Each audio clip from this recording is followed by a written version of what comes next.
I feel like making a YouTube video today. I haven't really been feeling like putting on makeup a lot lately. I have been, my therapist would be so happy, working on myself. That means to me like spending time with people, meeting new people, just like putting my mental health first and like really listening to me. And in the past I have created solely because like I felt like I needed to make the content. And I really just want to create what I want to create. And recently I've been really enjoying making YouTube videos again. So we're gonna do a try to get ready with me because that's what I feel like doing today. And I feel like doing something really sparkly and very summery on the eyes. I pulled out 2 novel palettes. I don't know what those words mean to me, but I pulled out 2 novel palettes. So hopefully we'll see. We're gonna start off with a primer. And this is technically not a primer. This is a radiant luminizer. This is the Glow Lust in Morganite from Auric. I'm gonna take 2 pumps on the back of my hand. So I got a brush to apply this with. I'm just gonna apply it to my face. As you can see on application, I don't know how well it shows up in the viewfinder and stuff, but it is quite orangey. And I know the new formulation of Morganite is more neutral tone. When I first got this product, I used it every time, everywhere. And I haven't used it in a while, and I really just want to make sure like it's getting the love it deserves because I truly do really love this brand. It is Samantha Ravindell's brand, Auric. But I think like truly what a beautiful versatile product. This is a great like no makeup highlighter. Like if you're gonna go out and it's hot, right? Like imagine it's summer, it's hot, but you want to go outside and you kind of want to put a little something on and you want a little highlighter to make your face glow. Like look at this. I would definitely use Morganite just on my cheeks. I've used it as a luminizer before, like a highlighter before, to astounding results. Then I figured because I have such a luminizing base, I pulled, I just randomly, like literally to do makeup lately, I've just been picking products that speak to me. But I pulled the Fenty Eavesdrop Blurring Skin Tint in the shade 2, which was a little dark for me in the winter.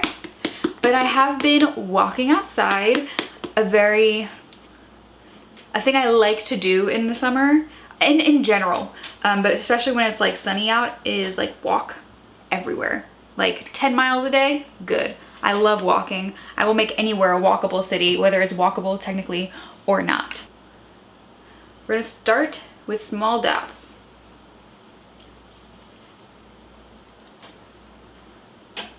Hopefully, I'm going to the beach this weekend. I say hopefully because like the weather was like 80 degrees for like 3 weeks, and then all of a sudden it went back to like 50s.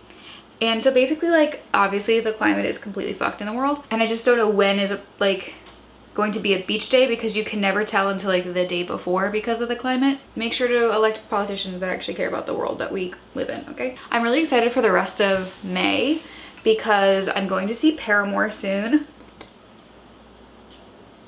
And they're my favorite band. I don't really talk about music or a lot of stuff, I guess, on here much, but Paramore is my absolute favorite band of all time forever. Hayley Williams. I found them, okay, so I wasn't really allowed to listen to anything that wasn't like Christian music until I was like 16 years old. And so when I finally was able to listen to music that wasn't Christian music, daunting. There's so much music out in the world. It's gonna sound so funny. We got Guitar Hero for the Nintendo DS, my brothers and I, and that's where I first found Paramore. They only had one iteration of the Nintendo DS Guitar Hero because then the 3DS came out, and I don't really know the lore of it all, but they only had the one iteration of it. And that is where I found Paramore. The first song I ever heard from them was Crush, Crush, Crush, and I learned how to get like 100% on all levels on Guitar Hero because I love the song so much. I also found Seether, which is also one of my favorite bands. My music taste is very broad. The only thing I won't listen to, legitimately, is country music. That's just not my vibe. But I found Seether there, and Seether is really what got me into like heavy metal, which I love heavy metal. I even dabble in screamo. It's a mood. Like I have to be in the mood for screamo, but I'm almost always in the mood for heavy metal. I also found Jimmy Eats World from there. I found a lot of bands off Guitar Hero. And then back when I was 16, which was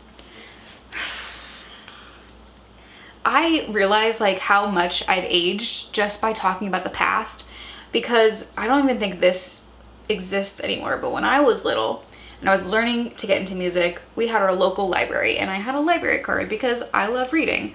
And our local library had a CD section, and you could, just like you could rent or take out books, you could take out CDs and bring them back.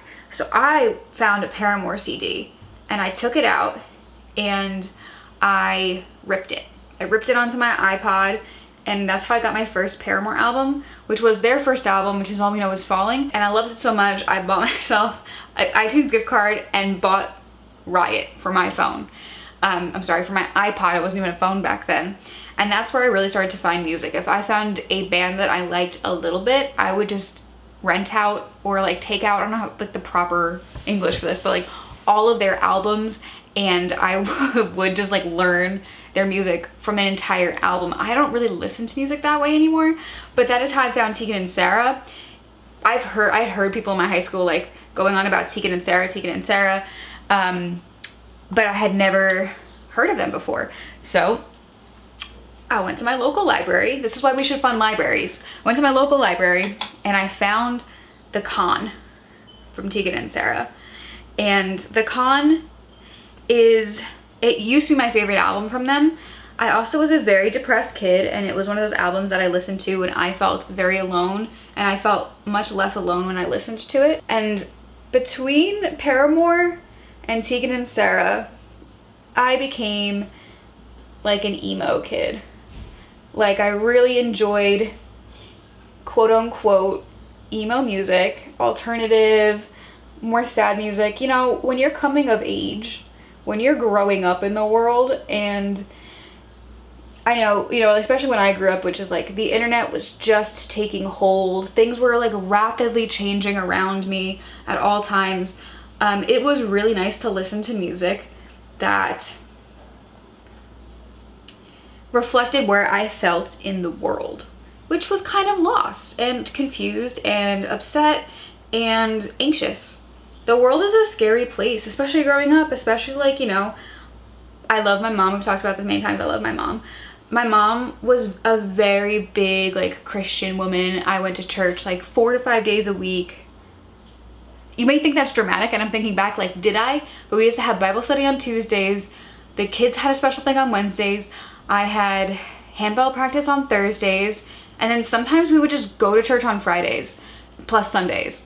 So I went, I would say maybe 3 to 4 times a week to church. So like, it didn't really, like, the church didn't have the answers to a lot of questions that I was having about life.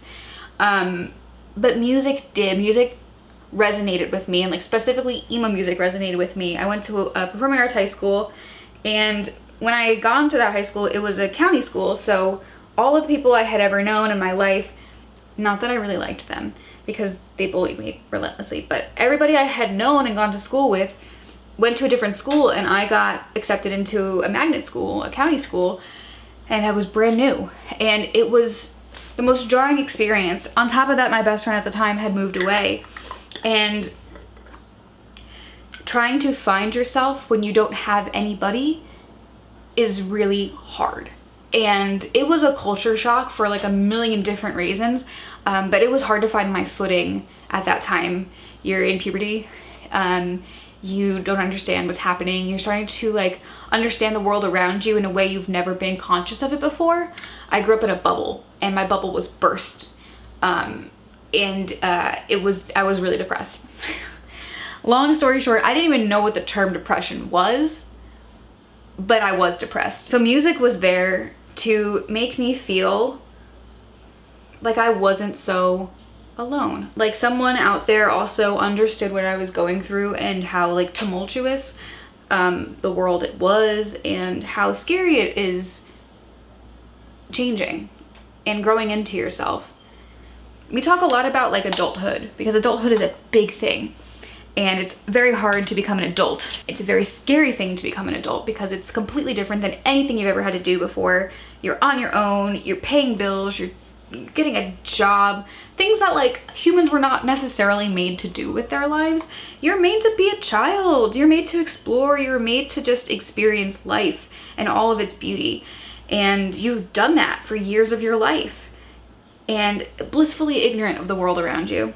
But the first time you start to gain any agency over yourself and you start to really like understand the world around you, I think is like high school. So yeah, music was there for me for that. And that's how I found Paramore. Long story short, I could go on and on about music, but it wasn't for a while that I found I liked harder core like rock music. I had always loved my dad's music growing up. One of my favorite bands still is Metallica. I don't care, Metallica's a great band, okay? And I don't even know how I know they have that one song from Paramore off All We Know Is Falling called My Heart. And they do have like a little screamo moment there, and I was like, ooh, this is cute. I kind of like this vibe. But I really love guitar. I love the sound of guitar. I bought a guitar multiple times, like my fingers are really small, so it was always like a cheap guitar, and my fingers are too small. I can't reach across the fret. I really tried to do guitaring. I also like can't read music. I've also tried to learn how to do that, but I love the sound of guitar and piano. I love the sound of guitar and piano. I could listen to them all day, every day. Piano covers are great. And I guess from guitar is where I started to like heavier music, heavier rock. Wow, we're just doing some music talk today. I just can't stop talking about music. Yeah, it became such a crucial part of my identity. Just kind of like my dad, where like he listens to music to resonate with what he's feeling inside as well. And my older brother is the same way. My mom is the same way. We all like really turn to music as like a cathartic experience. You know, historically, I don't know if y'all know this, but I did get an honors degree in history, and I feel like a lot of the times I relate everything to history because everything relates to history. But historically, in ancient Greece, they used to prescribe, like doctors would prescribe theater to patients to have a cathartic experience. Because if you were like really like feeling a lot of feelings and you couldn't get out those feelings, the best way to do that is like with a group of people, like connecting and like seeing something that relates to you. And like Greek theater, I mean, like, okay, it's not like, wow, I'm in love with my mom and I killed my dad, let me go see this piece of theater. It was just like you related to the tragedy. It was a cathartic experience. You related to the sadness and the anguish, and it was like this collective thing. And anyway, they just prescribed theater. In the same way, I feel like my family uses music as like a cathartic experience. I remember the first time I heard I don't even know what the tapes are called, but like a tape, like they're not a VHS tape because that's for the TV, but like those little square tapes that are like this big that you put into old cars and they have sounds. I think they're just called cassette tapes. Yeah. The first time I heard my mom's cassette tape of like music she used to listen to when she was growing up in like the 80s, it was wow. Like I had only grown up with my mom listening to Christian music, Christian rock, Christian music. And then I heard this and it was so different. It was very 60s feeling. My mom was a very progressive woman. She wanted love and justice for everybody. She cared about the environment. Anytime my mom could give money to an organization that would like plant a tree or like take some plastic out of the ocean, my mom would do it. She was very into animals and the environment, and she was an activist in the only way she could be, which was like donating money.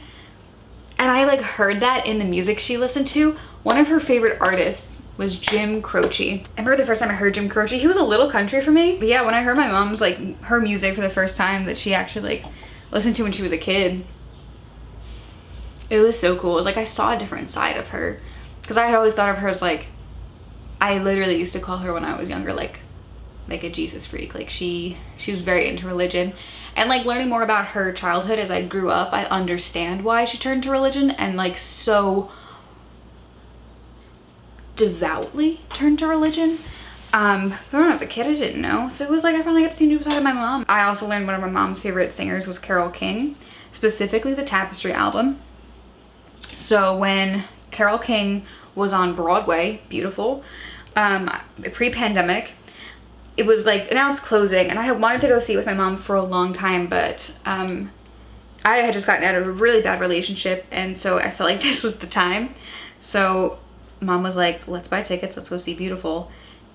And again, I really like sat there and understood like, wow, what beautiful music my mom liked. There was always so much about like, if you literally listen to the song Beautiful by Carole King, like the first line is, you have to wake up every morning with a smile on your face and show the world all the love in your heart. And I was like, what beautiful, like calm, peaceful togetherness music. Very different from what I listen to. But then it made me really want to connect to my mom on a music level, so I would show her some songs that I thought she would enjoy. She, I'm very happy to say, really liked some of the music I showed her. Other times she was like, it's not for me, Meg. And I was like, okay, mom. But you really get to know somebody like by the music they listen to. On music as well, I guess this is just a rambly get ready with me while I talk about music. But on the thing about music, sharing music for me is a very difficult and intimate thing. I used to date an awful little bitch boy, and he made me feel so bad about the music I listened to, and would constantly put down the music I liked and listened to, and would say like it wasn't unique and it wasn't this and it wasn't that. And so I hated getting like the aux cord given to me. Like I hated sharing that part of me. Music became a really vulnerable thing, and I didn't really feel like I should or could share it with anyone, or that anyone would like the music that I liked. Which is so sad because it brought me so much joy for so long. But when you're in really, really like, when you're in a relationship, and mine was like one that he groomed me, I was young. I was easily manipulated, and those relationships thrive on that, like putting your partner down so that they are kind of stuck. They feel kind of stuck. One of the beautiful things about getting out of that relationship was finding the freedom and the confidence in myself and in my music choice again. Now I do want to share my music with people. I also understand though that a lot of people that I am friends with have a very different music choice than me. I one time tried to share Screamo with Elise. I don't know what came over me. And I remember it was a song called BYOB by System of a Down. I love the opening to it. What beautiful guitar. I played it for her, and after the guitar intro, they just kind of scream. Elise's face went from like, oh, okay, to like, and I was like, okay. Within reason, I'll share music with her, but I think one of the most beautiful and like intimate things that like my friends and I do with each other is like, I'll ask them for music recommendations, and they'll give me music recommendations. And my new roommate loves music, and it was cool that I got to share like one of my favorite albums with her yesterday, and she actually like listened to like the whole album. I know people are probably like, that's just friendship, Megan. Yeah, it is. It is just friendship. And something I'm not necessarily used to, because I've not let myself be vulnerable in the way that like open myself up to people doing that to me. I saw this picture on Instagram where this girl just like put a bunch of fucking glitter on her eyes, and I was like, yeah, I think that's the vibe. Most important album to me at the moment is Paramore. I think because Paramore was my first music discovery on my own, they will forever be my favorite band. They can do no wrong in my eyes. Also, like, they are constantly changing their sound but staying true to themselves. I'm so excited to see them in concert. I saw them when I was a senior in high school in 2014. on their Monument tour, when they also were touring with Fall Out Boy before Fall Out Boy stopped touring / broke up, uncertain. And now Fall Out Boy is also touring again, but not with Paramore. I'd never really seen a concert before like that. The only concert I had been to up until that point was a Casting Crowns concert when I was 13. Because as we've established here, I listened to Christian rock with my mom until I was able to have agency almost, and decide what I wanted to listen to and what I didn't. It's so funny. I think back to the Monument tour, and I remember doing my makeup with my friend Ryan, and I sent a picture to my mom. This is back when me and my mom didn't have the best relationship, but she was trying. She does not like the makeup I do. A lot of times I'd come downstairs and she'd be like, not my favorite, but other times she'd be like, wow, I really like that. And she really warmed up to the idea of like makeup as a creative agent for me after high school, because I wasn't allowed to wear makeup for a long time as well. But I remember sending her a picture of my makeup and she was like, not as bad as I thought it was gonna be. But it was crazy. It was the first concert I'd ever like gone to like with a friend without my parents, and like first band I really wanted to see. Oh, I lied to you. I went to go see Tegan and Sarah with my friend Geneva first, but that was at a smaller venue, and that was an incredible experience. And it was because I had such a good time with Geneva that I decided to do this, because concerts were still expensive. I paid my own money. I'm pretty sure I paid like $49, which in high school, when I was making $7.25 an hour, was a big chunk of change. When we saw Tegan and Sarah, I tried to get my dad to enjoy the music that I like. He was a good sport about it. So he liked a few Tegan and Sarah songs. And he heard that they were gonna be touring on the radio, and he bought 2 tickets and was like, Megan, take a friend. Which is such a sweet thing. Again, my parents know how important music is to me. We all understand like the collective power of music. But yeah, so it was because of that one that I wanted to go see Paramore. But Tegan and Sarah, my dad had dropped me off because it was far out of the way. I was on a permitted license and I couldn't drive after I think 10:30, 11 o'clock. So he dropped me off and picked me up, so it didn't feel like it was my own thing. This was my own thing. I drove there, I parked, I drove home, and I actually had to drive home, have my mom drive my friend back to her home because it was past my permitted time. It was incredible. I remember just standing there being like, wow. Their album, their new one, This Is Why, the song This Is Why came out the day my mom passed away, or the day of my mom's funeral. I forget which one of those. And it was the first time I had smiled in weeks, like listening to the song. And so the album is really important to me, and I actually feel like there's genuinely not a skip on that album. I feel like some albums of Paramore, I don't like some songs that they have, but this one is different. So I just feel like personally, I'm going to cry the whole time I'm there. Pre-pandemic, I had bought tickets with my friend Lydia to see Haley on her solo album tour. She had just come out with Petals for Armor. I remember being on the train and buying a ticket. I was going into work, and I was so excited because her solo work came out at a time when I had just broken up with an ex of 5 years, the little bitch boy ex, who was a piece of garbage and treated me badly. And I really resonated to like her song being like, I stayed with this person too long, this is my renewal, watch me while I bloom. I very much felt in my bloom era. So we were supposed to see them in April for my birthday, 2020. And obviously like the pandemic happened, and for a while they postponed it, thinking that it wasn't going to be as long as the pandemic was / is, because we're still in a pandemic, y'all. And then eventually they canceled it. So I'm excited because I was supposed to see her all the way back then, and I hear she's doing some of her solo album stuff, and I'll cry because not only was like Petals for Armor really impactful for me, because that's more like the fuck you side of like when you break up with somebody, but also her next one, which was Flowers for Vases. That was really about the heartbreaking side of things. and about like loss and grief. And I really, really, really resonated to that as well during the pandemic, because it was like I was grieving my slay era. I was grieving this era of me being a boss bitch, of working too many hours for jobs that paid me too little, for opportunities to go out and be an actor. I was grieving losing a part of the life I thought I was gonna have.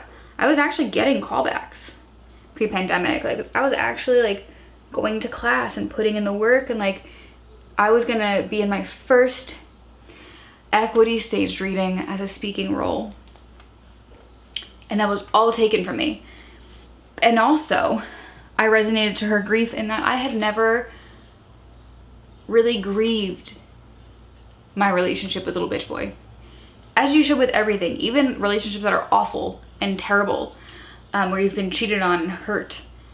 There were always good moments in those relationships, and I think it's important to grieve those. So the song Why We Ever is the one I first really broke down to. I remember I was like at home drinking wine, 2020, after a day at work. I listened to that. I think it had just come out because she was like releasing one every week or whatever during the pandemic.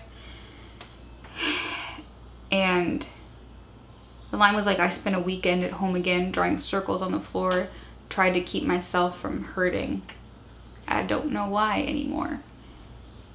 And it reminded me of the really hard time I had, and the fact that I had never properly grieved it, because I went from grieving the breakup to learning all the awful things that this person was, to fuck that person. But you need to grieve it. And now, after the loss of my mom, it also helps me to grieve there, because those moments of like tried to keep myself from hurting, her lyrics are so impactful, so perfect, so beautiful. They really speak to the human experience. When my mom first got diagnosed with cancer back in October of 2021, I thought my mom was gonna die. I went to visit her in the hospital, and I just looked at her, and she was having trouble breathing, and she was looking really out of it. And I remember visiting her and thinking, this is the last time I'm gonna see my mom. And I was working in an office at that time for a company that did not really understand what I was going through. And so I was driving home one day to go and drive to see my mom in the hospital. And I was listening to First Thing to Go. And it's all about like, the first thing you forget is how they sounded. The sound of their voice.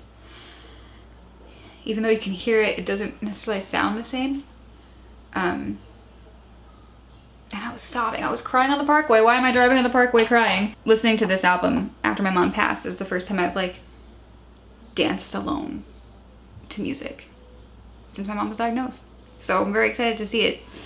And that is on Music History with Megan and Megan's musical journey. This is, got it caught in my lipstick. This is the completed look. I really do need to get my hair cut. But I probably won't. Yeah, this is the look for today.